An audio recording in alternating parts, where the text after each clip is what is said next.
how to apply to be an affiliate on JVZoo. Once you've gone through the steps and you know you want to be an affiliate, you will get this dashboard. Okay. Now, if you're an affiliate and you want to promote, say, Traffic Magix, you have to find products. If you know the name of it, obviously. So I'm going to put in Traffic Magix. But I'm actually already a member of this, so it's not going to do it. So let's try magnetic or something like that. Magnetic. There's bound to be something called magnetic.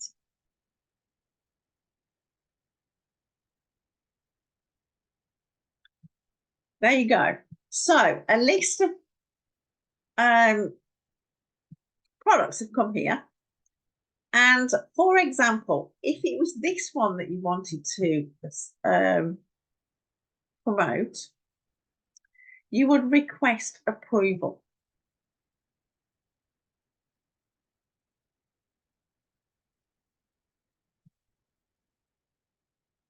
Then you would have to you would have to put in a message, something like this.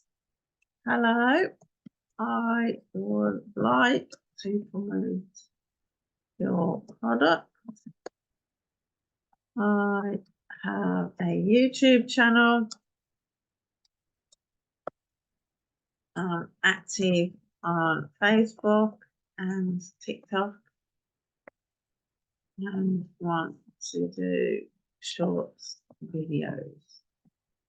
And then you request approval, and I'm not a robot. It's that simple, guys. So if you want to go and promote Traffic Magix, go and get permission right now.